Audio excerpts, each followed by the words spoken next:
वो कहते हैं ना कि डूबते को तिनके का सहारा ही काफी होता है, लेकिन अफसोस के इन बदनसीब माइग्रेंट्स को ये सहारा भी नसीब नहीं हुआ। एक शिप जिसमें मैक्सिमम 300 लोगों के ट्रेवल करने की कैपेसिटी थी, उस शिप में जब 750 लोग ट्रेवल करेंगे तो उसका क्या अंजाम होगा। दोस्तों, ये शिप 9 जून को लीबिया से इटली की तरफ जा रही थी। इस शिप में मौजूद सभी लोग डोंकर्स थे, यानी हर कोई अपनी कंट्री से इलीगल तरीके से यूरोप जाना चाह रहा था। लीबिया तक ये लोग बाय वीजा ही पहुंचे थे, लेकिन इससे आगे का सफर इनके लिए मौत का सफर बन गया, क्योंकि रास्ते में ग्रीस के आसपास इनकी शिप खराब हो गई थी। अभी तक जिन लोगों को रेस्क्यू किया गया है उनका कहना है कि तकरीबन 2 से 3 दिन तक ये शिप घूमकर एक ही जगह पर वापस पहुंच जाती थी। इसका मतलब ये कि शायद शिप में मौजूद कंपास सिस्टम खराब हो गया था, जिसकी वजह से उनको रास्ते का पता ही नहीं चल रहा था और ये 20 से 25 किलोमीटर के सर्कल में ही घूम रहे थे। और फिर उससे बड़ी प्रॉब्लम ये हुई कि 13 जून को रात तकरीबन 3 बजे शिप का इंजन भी बंद हो गया। जब अपनी कैपेसिटी से ज्यादा फोर्स लगाएगा तो जाहिर सी बात है इंजन तो खराब होगा ही। दोस्तों, यहाँ मौजूद लोगों के पास खाना और पानी तकरीबन खत्म हो चुका था। इनफैक्ट इस हादसे से पहले शिप में मौजूद 6 लोग भूख की वजह से ऑलरेडी मर चुके थे। 300 से ज्यादा लोग शिप की बेसमेंट में थे, जिनको पूरे रास्ते ऊपर आने की इजाजत नहीं मिली। द गार्डियन न्यूज ने इस बात को मजीद कंफर्म किया कि शिप की बेसमेंट में जबरदस्ती सिर्फ और सिर्फ पाकिस्तानियों को ही रखा गया था। इनके पास से 2 शिप्स गुजरी, लेकिन उन्होंने इनकी कोई मदद ना की, सिर्फ थोड़ा सा पानी और केक वगैरह उनकी तरफ फेंक दिया। आप अंदाजा लगाएं 750 लोगों को वो ज्यादा से ज्यादा कितना खाना और पानी दे सकते थे, क्योंकि वो इंटेंशनली उनकी हेल्प करने के लिए तैयारी करके नहीं आए थे कि वहाँ इतने लोग हैं, उनके लिए कैलकुलेटेड फूड और वाटर लेना है। ऐसा कुछ भी उन्होंने नहीं सोचा था। वो बस पास से गुजरने वाली शिप भी अपनी मंजिल की तरफ ही ट्रेवल कर रही थी। सो उनके पास ना होने जितना सामान था जो उनकी हेल्प करने के लिए ना काफी था। और जब वो थोड़ा सा खाना और पानी 750 लोगों में पहुंचा होगा, तब उस जगह का क्या तमाशा हुआ होगा, ये सोच के तो तरस आता है। और जो पाकिस्तानी बेसमेंट में बंद थे, क्या ये थोड़ा सा भी खाना और पानी उन तक पहुंचा होगा? मेरे ख्याल में तो बिल्कुल नहीं। खाना पहुंचना तो दूर की बात है, उनको शायद इस बात की भी कोई खबर नहीं होगी कि बाहर क्या हो रहा है। और फिर एक टाइम ऐसा आया कि वो शिप एक तरफ झुकी और समंदर में जाके डूब गई। अफसोस की बात यह है कि उनमें से किसी एक भी पर्सन के पास लाइफ जैकेट जैसी कोई चीज नहीं थी, और जो लोग बेसमेंट में थे उनके सर्वाइवल का तो कोई रास्ता रहा ही नहीं। फ्रेंड्स, इन 750 लोगों में ऑलमोस्ट 350 सिर्फ पाकिस्तानी थे और बाकी कुछ लोग इजिप्ट के और सीरिया के थे। क्या ये लोग अपनी बुरी किस्मत की वजह से मर गए या फिर इनको मरने की हालत में वहां पर छोड़ दिया गया? असल कहानी है क्या, इस वीडियो में आज इसका जवाब ढूंढते हैं।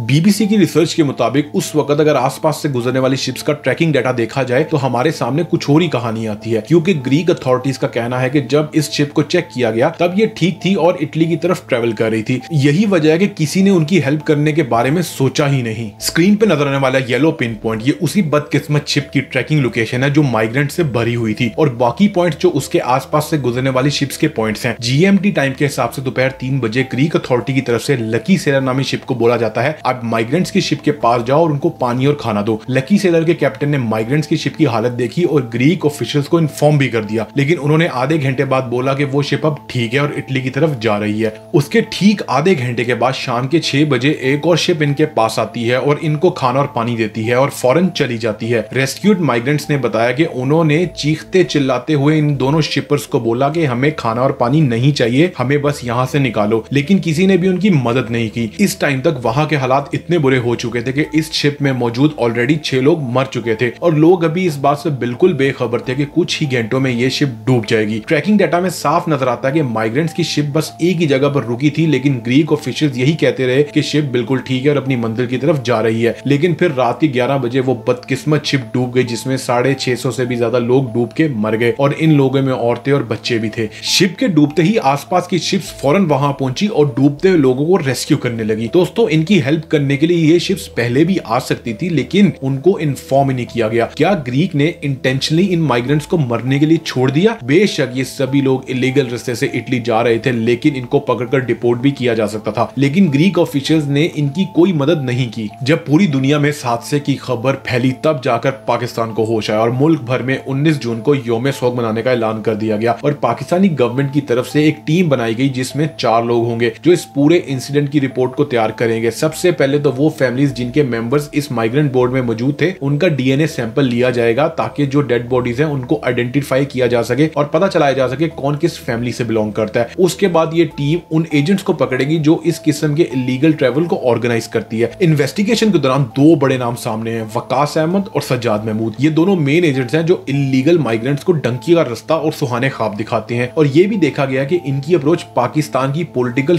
पर्सनैलिटीज तक है। इनफैक्ट ये उनके बहुत ही खास दोस्त हैं जो इलेक्शन में उनको ज्यादा से ज्यादा वोटर्स अरेंज करके देते हैं। लेकिन दोस्तों हमारी इन सो कॉल्ड इन्वेस्टिगेशन टीम्स की एक हिस्ट्री है जो हमें बताती है कि इन इन्वेस्टिगेशन टीम से एक जबरदस्त फाइल जरूर तैयार होती है, लेकिन फिर कुछ ही पैसों के वजन पर ये फाइल्स कभी ओपन नहीं होती। अब यहाँ नोट करने वाली बात यह है कि पाकिस्तान को होश 18 जून को आई, लेकिन दूसरी तरफ 16 जून से ही ग्रीक के लोकल्स ने प्रोटेस्ट करना शुरू कर दिया कि माइग्रेंट्स की शिप के डूबने के पीछे ग्रीक ऑफिशियल्स की नॉन रिस्पॉन्सिबल हरकत है और अब उनकी बॉडीज को भी ठीक तरीके से सर्च नहीं किया जा रहा, क्योंकि सारा सर्च ऑपरेशन सिर्फ एक ही दिन तक हुआ और उसके बाद इसको बंद कर दिया गया। इस सर्च ऑपरेशन में सिर्फ कुछ ही लोग जिंदा बचे, जिनमें 12 पाकिस्तानी और बाकी कुछ डिफरेंट नेशनलिटीज के लोग हैं। इसके अलावा 76 डेड बॉडीज को कलेक्ट कर लिया गया है। ग्रीक ऑफिशियल्स का कहना है कि जिस जगह ये शिप डूबी वहां पे पानी बहुत ज्यादा गहरा है और उनके पास इतनी फैसिलिटीज नहीं है कि वो मजीद सर्च कर सकें। गुजरावाला के गांव में रहने वाले दो भाई इसी माइग्रेंट शिप में थे, जिनमें से एक अभी तक लापता और एक जिंदा बच गया है। जिंदा बचने वाले का कहना है कि उसे समझ नहीं आ रही कि वो अब इस जिंदगी के लिए अल्लाह का शुक्र अदा करे या फिर अपने भाई के लापता रहने का अफसोस करे। शेखुपुरा में रहने वाले शख्स फखर जमान अपनी इकलौती बेटी को छोड़कर यूरोप जाने की ख्वाहिश में इस हादसे का शिकार हो गए और अब उनकी 9 साल की बेटी अपनी बाप की राह देख रही है। 300 से ज्यादा पाकिस्तानी माइग्रेंट्स में से तकरीबन 100 लोग सिर्फ गुजरावाला से ही थे।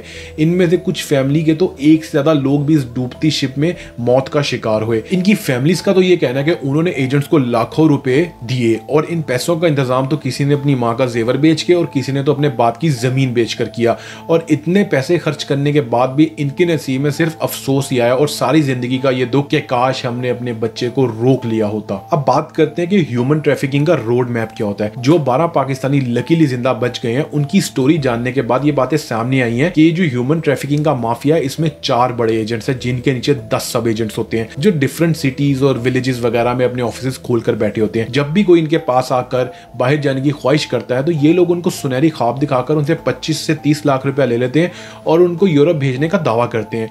उन पैसों में से ये एजेंट्स अपने हिस्से का 4-5 लाख रुपया साइड पे कर लेते हैं और बाकी पैसे और ये शिकार मेन एजेंट्स के हवाले कर देते हैं। अब मेन एजेंट इनको फेक डॉक्यूमेंटेशन के जरिए या तो डायरेक्ट लीबिया पहुंचाते हैं या फिर इजिप्ट के रास्ते लीबिया पहुंचा देते हैं। लीबिया में एक ऐसी डिवीजन है जिसके एक हिस्से में तो गवर्नमेंट रूल करती है, लेकिन उसके दूसरे हिस्से में different types of mafia rule करते हैं। इन माफिया गैंग्स में ज्यादातर का लिंक इजिप्ट से होता है। जो भी डंकर्स होते हैं उनको डिफरेंट रूट्स के जरिए लीबिया के इस एरिया में लाया जाता है और फिर इनसे 8 से 10 हजार डॉलर ले जाते हैं और फिर इनको शिप्स में बिठाकर इटली की तरफ भेज दिया जाता है और फिर वहां पे मौजूद माफिया इनको पूरे यूरोप में फैला देता है। पाकिस्तान में तकरीबन 6.42% लोग अनएम्प्लॉयड हैं। 22.8 बिलियन बच्चे वो हैं जो 5 से 16 साल के बीच में हैं और वो स्कूल नहीं जाते। इस मामले पर पाकिस्तान दुनिया के दूसरे नंबर पर आता है। ये वो बच्चे हैं जिनके पास अच्छी पढ़ाई नहीं है। अच्छी पढ़ाई ना होने की वजह से जब ये लोग बड़े होंगे तो इनके पास अच्छी जॉब्स नहीं होंगी और अच्छी जॉब्स ना होने की वजह से ये लोग भी डंकी लगाने पर मजबूर होंगे। और वो लोग जिनके पास सो कॉल्ड अच्छी जॉब्स हैं वो हर महीने की महंगाई का भयानक रूप देखकर मजबूर हो चुके हैं कि वो भी अब डंकी लगाएं। International organisation for migration IOM के मुताबिक 2014 से अब तक जो रिपोर्टेड डेथ्स हुई उनमें से 21,563 सिर्फ वो माइग्रेंट्स हैं जो समंदर में डूबने की वजह से मर गए। भूख प्यास की वजह से, बदतरीन हालात की वजह से और मुनासिब शेल्टर ना मिलने की वजह से 1385 लोग मर चुके हैं, जबकि 2693 लोग ऐसे हैं जिनकी डेथ का कॉज आज तक पता ही नहीं चल सका।